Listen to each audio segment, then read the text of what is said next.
It's Cardinals time.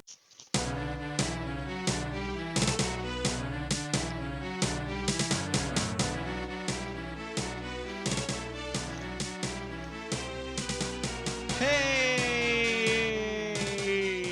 everybody. Hi. 91 hanging out with you for this week's edition of Kairi's Cards Cast alongside Hello. Brian Lutes. This week, Brian Lutes decided to grace us with his presence. Hey, Because guys. he's gracious Hello. like that. Hi, Brian I know. Lutes. Aren't you guys glad I'm here to provide this commentary that I'm providing right now? It was rough last week. It was rough. All right, so let's No way, man. Honeybee or whatever said it was the best one ever. I don't know who that is. Green tea wasp. Oh, green wasp, green sea wasp. I don't know what his name is. Green tea wasp. Extra AZ. Fucking soon to armed. I'm just naming people, dude. DD Viking. All right. So, level down reviews. All right, let's get started this week. He doesn't even listen to this show. Let's get started this week with I don't think Level Down has clicked on one of your videos in several months. No. But... No. All my video game ones he does. My Final Fantasy ones. Really? I just uploaded one like yesterday. He already commented on it. And he responded. Oh, nice. I responded to him, and he responded to me. Okay. Wow, you guys had a conversation? All right, I digress. Me and Level Down, dude. All right. So let's get started with this week's Top 5. And we're gonna talk about the Top 5. teams in the NFL right now for the final quarter of the season. As you know, we have 4 games left, and let's talk about the Top 5 teams coming into this stretch here. Number 5, I got the Pittsburgh Steelers. Lutz, what do you think about that? That's also what I think, because we talked about this just a minute ago, so we agree. Number 4, the New England Weird Patriots.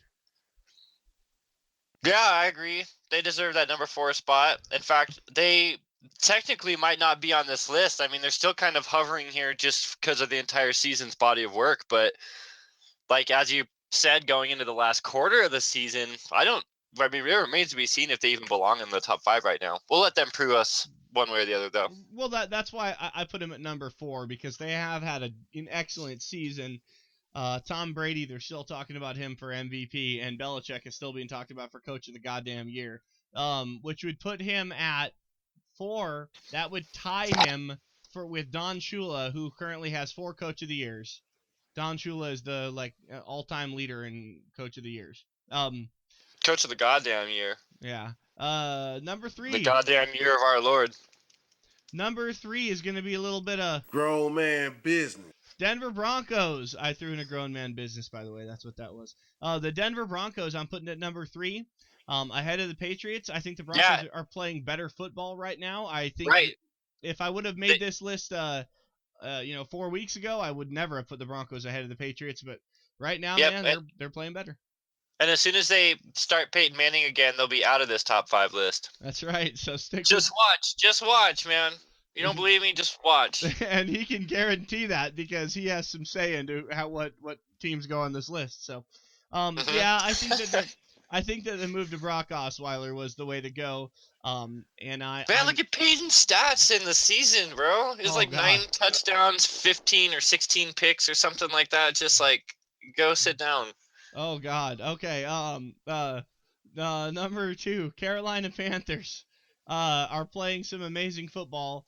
And they're rolling teams these days, except this last game against the Saints. They kind of just barely snuck away with a win, but they're playing exceptionally good football.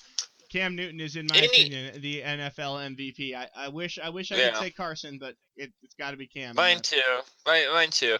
That last game, like you mentioned, it's a division game. Any single division game, that's a caveat for the outcome, So they still pulled out the win. That's what matters. We dropped a game against the shittiest division opponent that we have now, which is the Rams. Niners aren't even the shittiest anymore. No, they're not. Cool.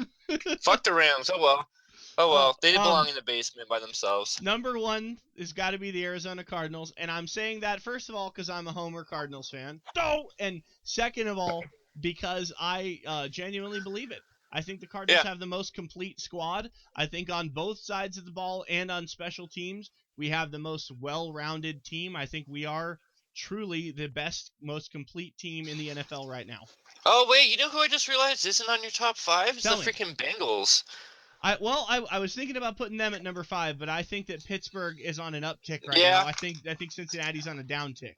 Number Well, they 5 play was a each other toss-up. this coming weekend, don't they? So, but then again, it's like a 1 p.m. game. That means Cincinnati's gonna win. They'll win until it counts. Yeah. But no, to your point, like, we are Cardinals homers, but our team does deserve somebody giving them this type of recognition, because we've been saying what we're saying right now since the beginning of the freaking season, since the preseason, So, and when we were saying these things, the pretty much the general consensus in like the national media was that they were going to regress. The loss of Todd Bowles, Antonio Cromartie, as if organizations don't know how to replace people. I don't know, but that's what we had to hear a lot of. We had to hear predictions from like pretty popular sports journalists from like major outlets say things like the Cardinals were going to open the season with 2 wins and then proceed onto a 10-game losing streak. And we had to read shit like this from like reputable sources and be like, you guys, we look really good right now. Our team is like way better than it was last year. Remember last year everybody undersold us as well, and we went 9-1 until all the injuries. And we have a way better team this year. So it's like, where the fuck do you get off thinking that we're going to have that kind of season?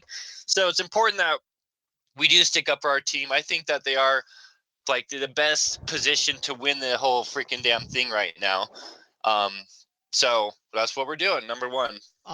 You know what? To your point about earlier in the season, the shit that we had to put up with reading, because obviously as an avid football fan, I read tons of not just like blogs, but like, big time sports journals and stuff like that.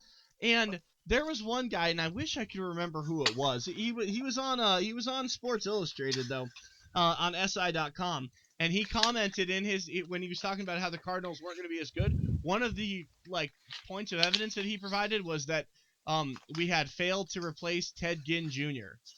That's what he said. That's what he said. It just wouldn't be Kairi's Cards cast without some technical difficulties, because as you know... Real serious. I put my heart and soul into this every single week. All right, so technical difficulties always make for a great show. It's not Kairi's Cards cast if shit isn't fucking up. Okay. Hey, my updates have installed. Yeah. Oh, thank goodness, dude. Is that what the cause of the old TDs, the old technical diffs?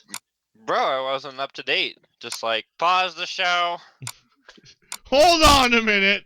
Just wait a second. Wait 1 goddamn second. This software version. All right, I'm not even gonna go down this path. Let's see. So, looking back at last week's game, Lutes, we rolled them, we killed them, we whooped them, we kicked their butt good. But that was kind of stupid, y'all. We in they neighborhood. That's a Fresh Prince joke. The people know, man. The people know.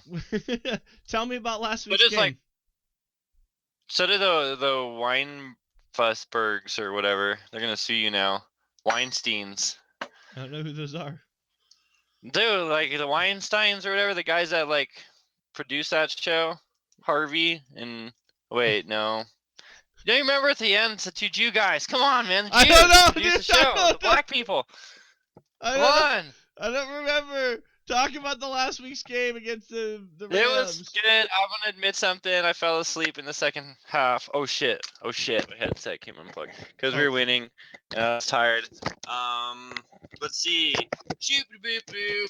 Some guys scored touchdowns. Hold on. Freaking DJ looked really good. That'd be David Johnson, 99 yards. Got a receiving touchdown. He's awesome because he like is a receiver, he started off as a wide receiver and his body size allowed him to be a running back. So that's just like the most perfect kind of dual threat for Arian's system, because it's like the opposite of Andre Ellington, who like started out as a running back but doesn't even really have the body for a running back, yet isn't like a natural receiver. So it's just awesome. Do you know what? What's his name? You know what the highlight of the game was for me? The JJ Nelson like circus catch? Of course, that one. No, dude. Drew Stanton getting in and throwing a pass. Yeah. Yeah, it's like, yeah, you guys are gonna see our backup quarterback in this game, but just for different reasons this And time. Carson Palmer was lined up wide right. Like, what Dude, the? that's the What? second time they've done that. Why do they do that? I What's he don't know. I'm curious because they did that in the last freaking game, and it was like I think somebody like jumped off sides or something. Or it was like a false start, and so we never got to really see what that play was supposed to be all about. But it was like Stanton took the ball, and like Carson was like, "I don't understand, dude." It makes me think like that thing that I mentioned to you about people not like why has nobody really experimented with having two quarterbacks on the field at the same time for like deception and shit, and like maybe like a Tebow style quarterback who's kind of like a fullback too. He can throw blocks and shit. Not like you wouldn't want Carson Palmer like trying to throw blocks on And like. you wouldn't want Drew Stanton doing it either, because both of those guys, neither one of them fits that Yeah, bill. but it just makes me wonder if like those are the intentions. I just don't even know. I don't think we got to see that play out all the way. Well, you know what? You know what though? A lot of times they do that because if a team puts their starting quarterback wide right, it's probably because they're going to throw the pass to him. So I think it was a deception play where they knew they were going to like be watching for the ball to come to Carson for some reason. Yeah, exactly. Which would leave Just other take a guys couple open. eyes over on that side of the field, but you're really throwing it left. And then one thing I want to point out about David Johnson, the biggest concern that there was with this guy was picking up the blitz in pass protection. And he apparently did like a really good job at that. I love this kid. I can't say enough good things about him. You just look at him, the way he carries himself, like his maturity level when he talks, like he looks like a freaking grown man business, like already. And do I he need just to feels play? so. Do I need to play the sounder? I just did. Oh, okay. He just like, you can't be happy enough that we picked up a guy like that in the third freaking round. Which, not to like gloss over the Kerwin Williams being just that dude. Also, Oh, like God. I knew he was gonna be, but so Kerwin was that dude. But like, oh, hold on a sec. Hold on. I have to keep this shit charged, man. I have to keep my headset charged. You guys don't want to miss any of this. So Kerwin Williams, freaking awesome. Like, I'm not missing Chris Johnson. He was falling off. Even in that game he got injured, you were already seeing the like priority of the snap starting to move to Andre Ellington, because it was like, Chris, you're not getting anything going, whether it's the line, whether it's you. And so I was already like, the guy's hitting a little bit of a ceiling. And then I'm like, Andre Ellington isn't like any better. So it kind of like worked out in a way. Not to say the injuries worked out for us, but just established like the way that Andre Ellington's injury got to establish Chris Johnson as the de facto number one guy. These injuries now get to establish David Johnson as that. So we don't need to feel like we need to force the ball to Andre, who isn't going to be as productive. We just get to see David be the number one going into the postseason, and it'll probably stay that way. All right, Lutes. I want you. I want to point out one thing. Hit I want it. to point out one thing before we start talking about running backs. After seeing that Seattle versus Minnesota game and AP's reaction to like calling out his coach and calling himself out also, but then like being that vocal about like the team organization, how do you feel about us not picking him up now where we can see where we're actually at with our running game? How do I feel? Yeah, because we kind of were halfway in the running for AP when all that shit was going down. Yeah, it may have not even been nearly as close as like it might have been reported, but we really entertained the idea for a bit. How do I feel about us not picking up AP? Honestly, dude, I could never bring myself to say that I wouldn't have liked to see AP come here. The way that things worked out, I'm really pleased. But see, if we had gotten AP, do we draft David Johnson? Do you know what I mean? Like if AP signs here pre-draft, do we draft a running back? Do we draft David Johnson, or does he go somewhere else and give another team 9 touchdowns? You know what I mean? Like, I don't know. Lutes, I want to talk about offensive line. Other teams wouldn't have used him as effectively, but anyway, I get your point. Talk about the offensive line. Well, Earl Watford's been placed on IR after a hand injury in practice. What's interesting is we signed the guy John Wetzel at tackle off of, well, he's been moving around through practice squads from like the Cowboys and the Colts this year. So he's just on the practice squad for depth just because getting a little thin. But Jonathan Cooper needs to appear at some point. And it sounds like DJ Humphries, even though he's not going to be a factor this season, is apparently looking to start at right tackle next year. So, like, that's awesome. That maybe he will freaking actually be a first-round pick that does ship for us, because we have so much trouble spending these high-ass draft picks on freaking OL and having it actually pay off for us. Oh, Levi Brown obviously being being the Yeah, but, absolute like, defining point of that. Yeah. I mean, the quintessential like embodiment of just wasting a pick on something like that and having it drag your freaking franchise down. But Jonathan Cooper, I mean, he's being benched, man. What was he, like 8th overall? Yeah. Wasn't Cooper 7th like or 8th. 7th or 8th overall, I think, and then Yeah, Humphreys he's a was the top 10, dude. 22nd, 23rd overall? Man, yeah, 24th.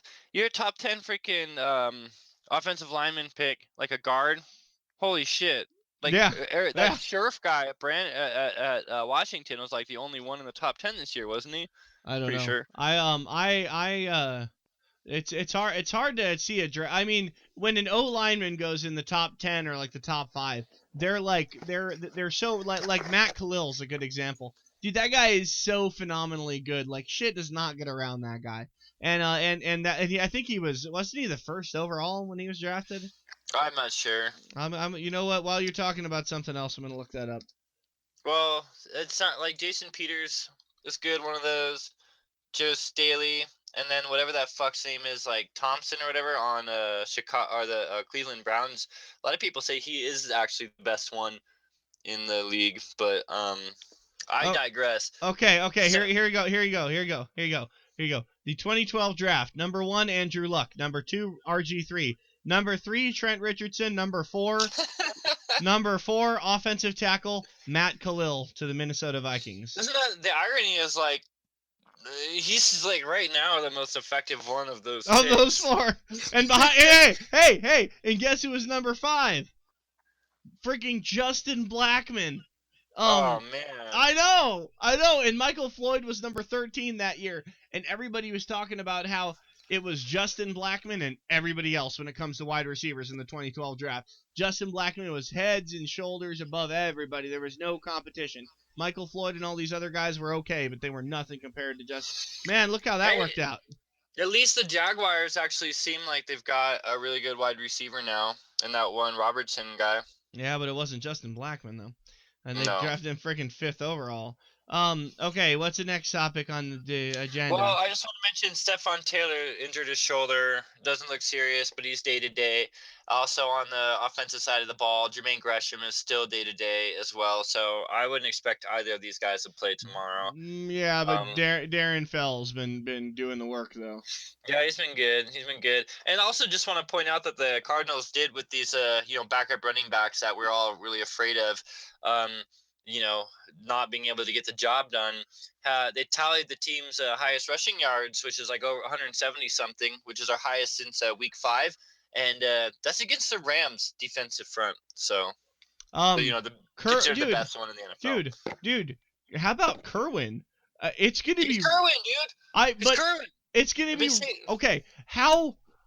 What do you do? What do you do if let's say that the season plays out well and Cardinals are going to the Super Bowl like we all know they're gonna, and it's time to put Chris Johnson back on the active roster. Do you go with Kerwin in the Super Bowl over CJ? In the Super Bowl? I mean, I think it really depends on how he's looking in. Right. Then we got 4 more games and we got the entire playoffs. Because not Kerwin, but how Chris Johnson's looking in practice. Because, like I said, if he was hitting a wall just from the amount of exertion that he was putting in, being like the load carrier, you give him this much time for an injury, he also is recovering physically at the same moment. So like he might be really fresh by the time. But here's the other thing. He also might be really rusty because he hasn't played a football game in 2 months. Yeah, but he pretty much like I said, you'd see him practice and he'd hit the ground running once we gave him an opportunity. But and he did, and he did that here. And he did that here because he came in fairly late, as I recall, and he was having an impact. Well, I don't know if it was week 1, but he hurt his hamstring and was kind of slow to get into it anyway. But because he was like hurt in preseason from that. But yeah, it was like week 1 when Andre Ellington, every single game Andre Ellington is a starting running back, he'll be injured. So that happened week 1. He was a starter, got injured against the Saints, and then Chris Johnson's immediately in. Dude, you think I'm kidding? I'm not kidding, bro. Like, just look at him. Every single time he's the guy that gets the lead duties, he finds a way to get freaking knocked out of the game. Anyway, but yeah, I'm really excited for Kerwin Williams. I've always been a big fan of his. And to that point, I don't think, I'm trying to make a case a bit for Chris. I'm saying if Bruce is the guy's lighting it up in practice and shit, I think he's going to get, snaps in the Super Bowl. I'll be good with that. But as it seems, I do agree, though, that if we have a good, successful running formula, why the fuck would you touch that for the Super Bowl? Can you imagine what it would be like to be Kerwin Williams and to get a rushing touchdown in a Super Bowl? Well, I mean, just about what that would be like. That he's gonna do it, and then we're gonna lose him this time. No, we're gonna. Because after the season, someone will come snatch him up, and we won't be able to keep him. Actually, we keep him. If that happens, we keep him. Yeah, we keep him, right? Because he's in his 3rd year. We're like, thanks a lot, Chris. Here's your little incentive money. Go see if you can get a contract somewhere else now. And then we get rid of Dre, and we keep Johnson, David Johnson, Kerwin Williams, and draft some young guy to be behind them. I guess that's how this plays out. I still like Andre Ellington. He's not the lead back. He's like a Darren Sproles gadget guy. Throw him around the edge and shit, do screens, do draw plays with him. He's so quick and elusive. We want a slippery back like that, So and he sure is. So when he gets going, he gets going. And plus he's got great hands. He can catch as good as any receiver. He runs routes like a running back though.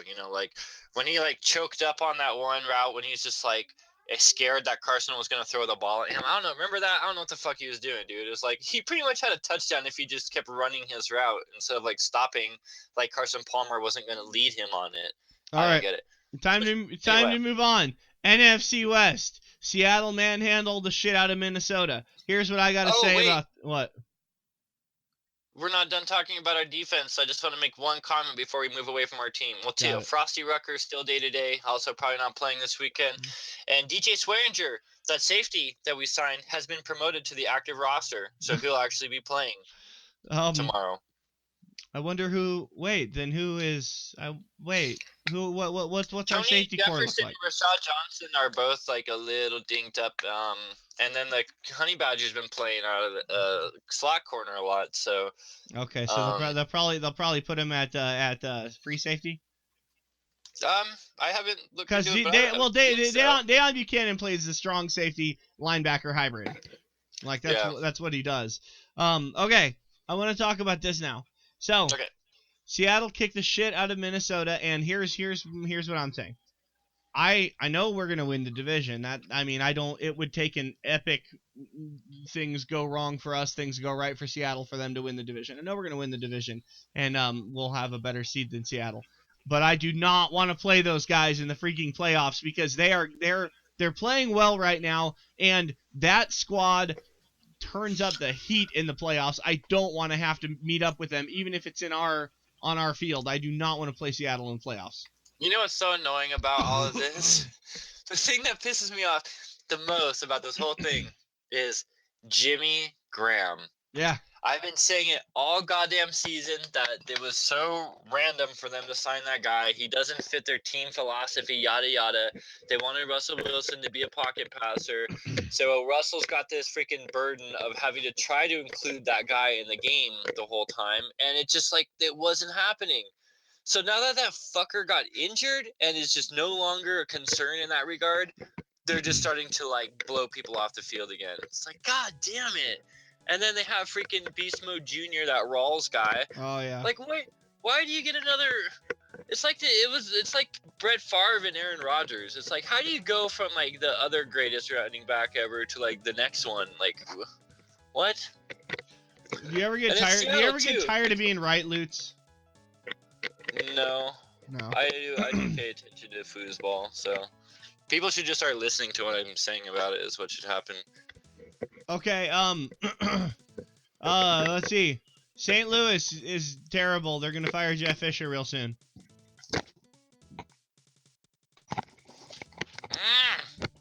Quit, stop. I had That. a plug in my hand, dude. I can't let this headset die again, dude. How many times did you plug it in and unplug it in the last 10 seconds? Yeah, I'm on a short leash. I'm like laying down here on the floor by my computer, looking at all my notes, which is in my brain. Okay, Jeff Fisher's gonna get fired. Tell me that. Yeah. He's gonna get. If he doesn't get fired, it's just like a boon to. Well, I don't want to call it a boon to the NFC West because it would be cool to have somebody who is like legitimately competitive instead of like troll competitive.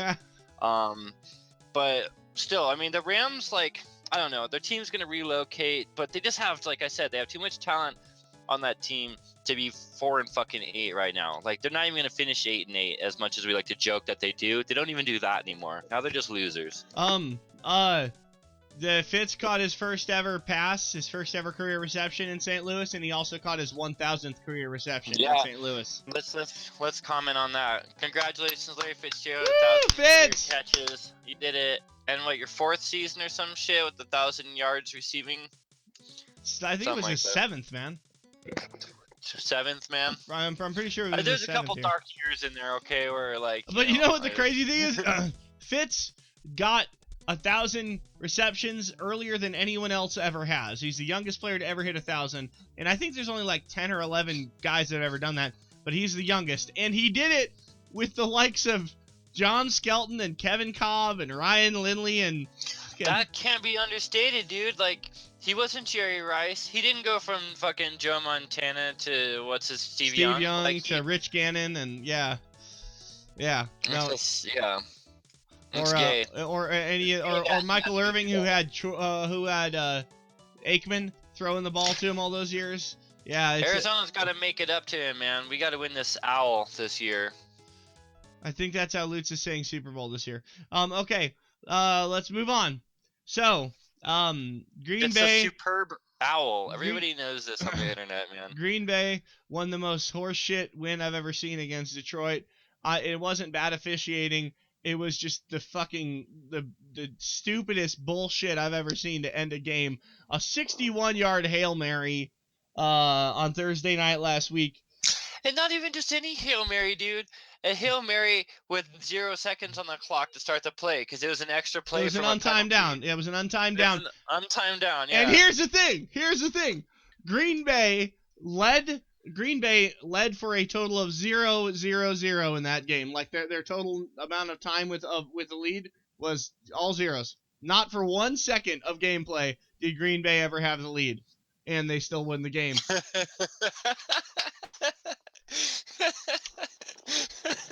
I didn't even realize that would be the case. That's so funny. Detroit led for all 60 minutes. Yeah, and still lost. Untimed down at the end of the game. That was so dumb. So like, I agree that I mean, you can make that whistle if you want to, but it to me was like Aaron Rodgers is just a hyper aware type of player. Oh yeah. And it really looked like Aaron moved his face mask into the trajectory of the defender's hands as he raked it from Aaron's chest over to his shoulder. It looked like Aaron Rodgers created that contact knowing that he could pull that penalty. And it's a fucking heads up move on his part, but like at that point I think that a ref should be a little discretionary. Like, yeah, I don't know. It's a tough call, but yeah, dude. Yeah, but you know what though? In fairness to that ref, he probably didn't think giving them one more down was going to make a difference. 61 yards, nobody's gonna turn that into a touchdown. And then if you look at the defensive scheming as well, like it looked like Jim Caldwell had everybody on the field to sort of prevent like a pitch play. And Megatron, everybody's like, why isn't Megatron on the field on the defense right now in the end zone? Because he's fucking bigger and longer and taller than any of the receivers that Green Bay is going to put back there. And then the fact that the ball came down underneath, I mean, it was going. Oh God! And the guy was about as wide open as I've ever seen anyone on a Hail Mary. By the way, wide open. It wasn't even going for him. It was going for the other dude. I can't even think of his name right now. It's like I don't even remember his name. Fucking Rodgers caught it. Yeah, but then Rodgers caught it underneath, where like you'd expect all the freaking all the Detroit guys to be underneath. Where they weren't. There was nobody there. Where He was. they weren't. There was like 4 guys behind him. Okay. We got it. We got to move on. That was really infuriating for me. Okay. Carolina is about to go on a 4-game losing streak. Your thoughts? I mean, obviously, right? Everything else suggests that that's about to happen. Atlanta's going there this week. Is Dan Quinn going to kick off the 4-game losing streak for the Panthers? It'd be pretty demoralizing for the Panthers to lose to like these Falcons that went 5-0, then 6-1, and now they're at 6-6. Oh. I know. Atlanta.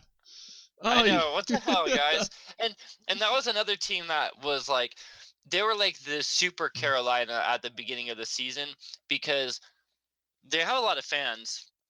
Atlanta teams always seem to, even though they're like not a successful city like sports wise. Braves were one time.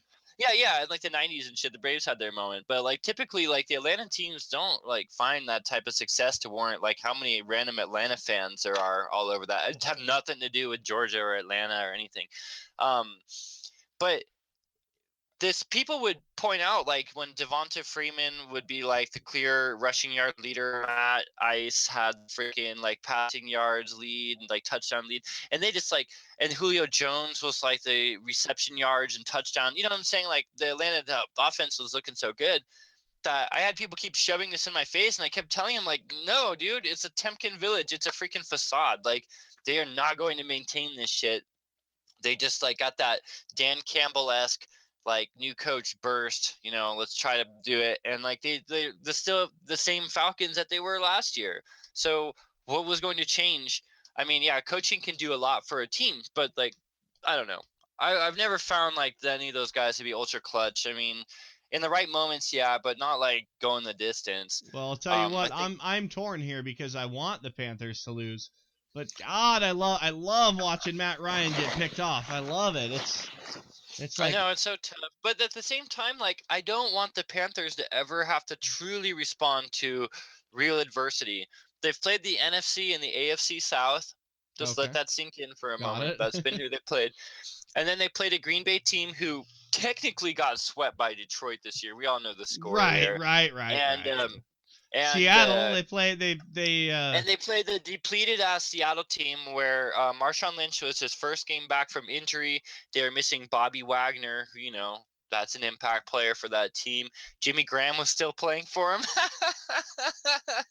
And then Cam Chancellor was like just getting back and like not communicating properly with the rest of the secondary. So they played that Seattle team that like Detroit also almost freaking. So you are still convinced that Carolina is not as good as their record dictates. I think that they have an issue on offense that they have not yet played a team that was really ready to like stick it to them all the way. Carolina has a great fucking defense. So those guys are young, they're fast, they swarm to the ball with Luke Kuechly. You got Coleman back there, you got freaking Norman. Those guys do things, but they put the offense in great field position all the time.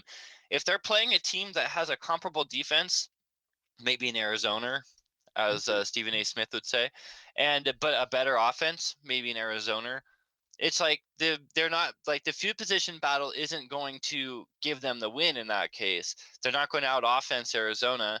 They're also not going to necessarily out defense them. So, yeah, I just think that they haven't had to play the Bengals. Shit, they haven't had to play the Steelers. They haven't had to play the Patriots. They haven't had to play the fucking Broncos.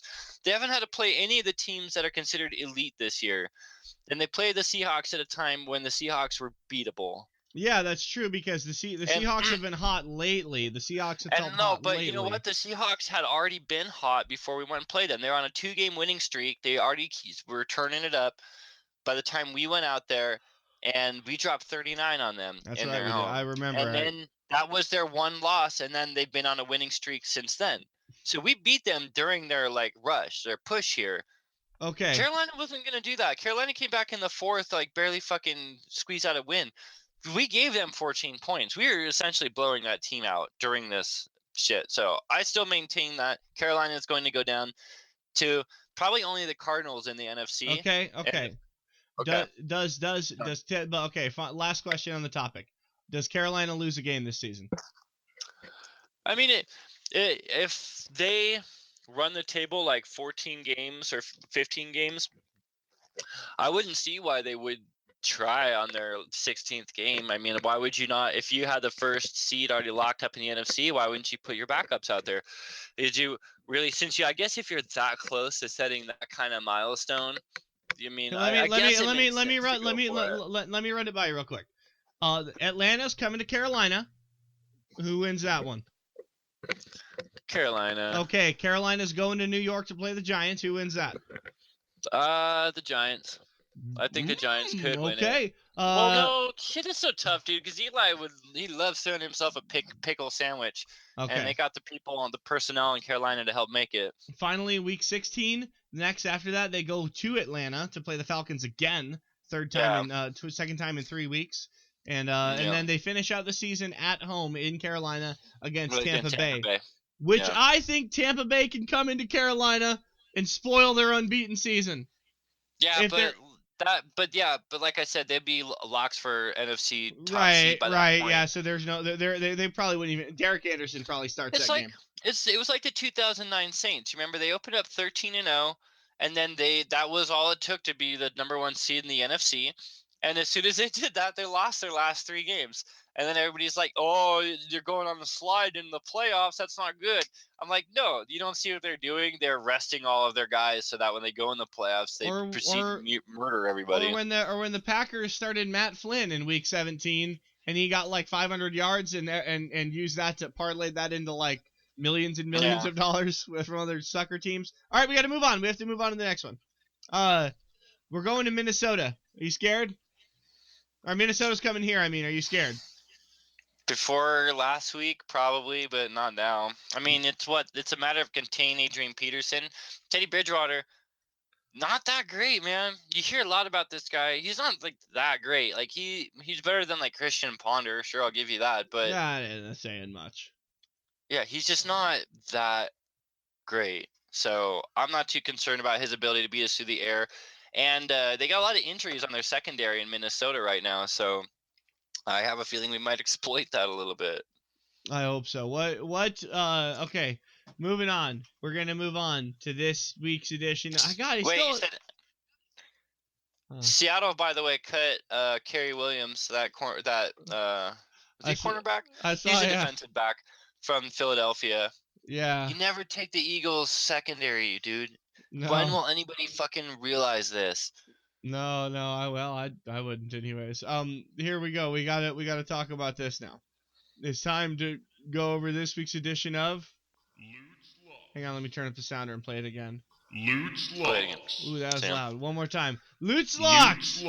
Lutes Locks. All right, so dude, speaking of Lutes Locks, my hair in the front of my head, like it goes down to my chin now. It's wild. Like it's so long.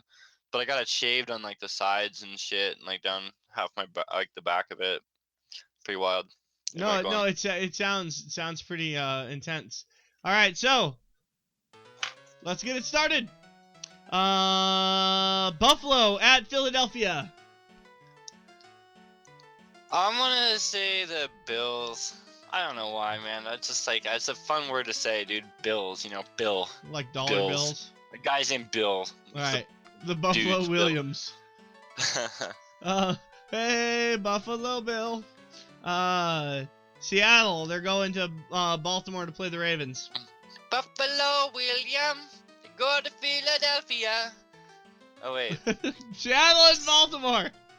Oh, Baltimore is going to come and brood now. Seattle's probably going to win that game, but I think it'll be a lot closer than this last game Seattle was in. And Detroit going to St. Louis to play the Rams. Poor Lions, dude. How can they even put on their uniforms this weekend? But I think they'll win. Tennessee Rams aren't doing nothing. Tennessee going to New York to take on Todd Bowles and the Jets. It's got to be those Jets. I don't want Magic Man to freaking throw a fit. Yeah, spell on me. You're gonna hear it. He's gonna cast some black magic on you. You're gonna click clack, baby. Pittsburgh going to Cincinnati to take on the Bengals. That should be a good one. It's in Cincinnati. It's in an afternoon normal time. It's not nationally televised. Give me the Bengals. Indianapolis Colts going to Jacksonville to take on the Jags for the AFC South title, maybe. Dude, don't look now, but the Jaguars offense heating up. I got the Jags on this one, man. I don't think old man freaking Hasselbeck's gonna do this shit. Okay, San Diego Chargers going to Kansas City to take on the Chiefs. Chiefs have been playing some good ball lately. Rest in peace, San Diego. You're going to freaking into get the whatever it's called, man. The gauntlet. Kansas City gonna get win number 7 in a row on you. Washington Redskins are going to Chicago to take on the Bears. Redskins had not lost a home game with Kirk Cousins so far this season until the Dallas Cowboys went and changed history. And they have also not won a road game.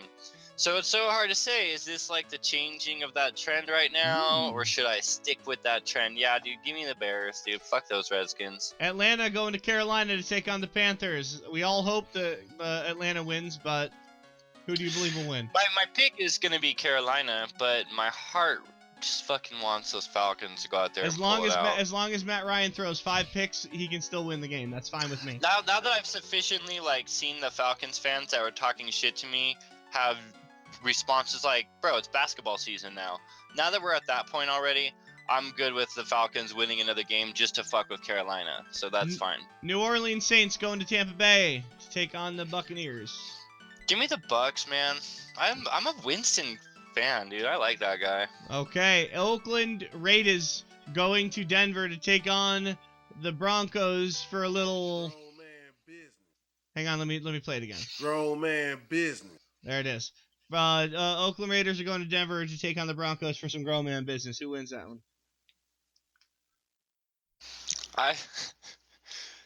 The Raiders they look good. They kind of fell off a little bit.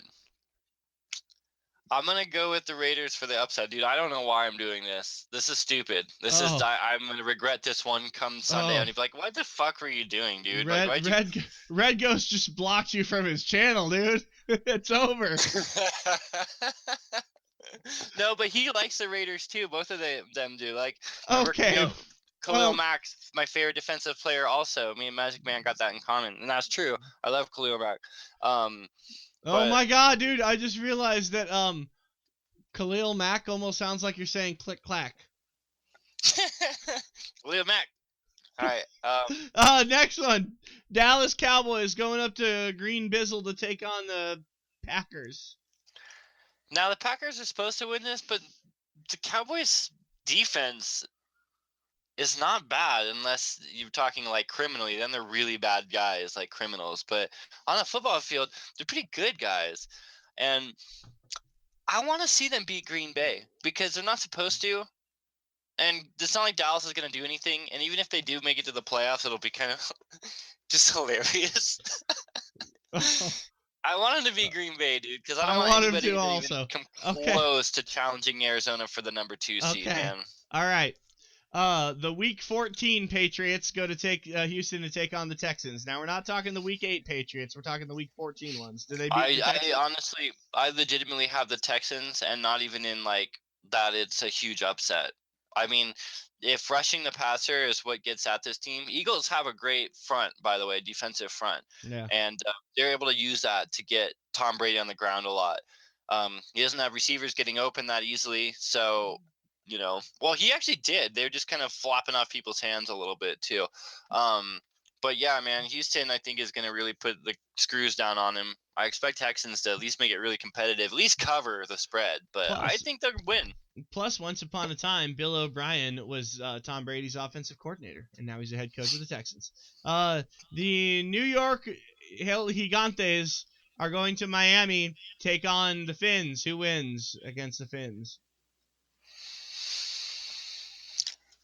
The Giants. The Giants are the better team in almost every game they've played this year. Okay. The Giants should be 9-3, No.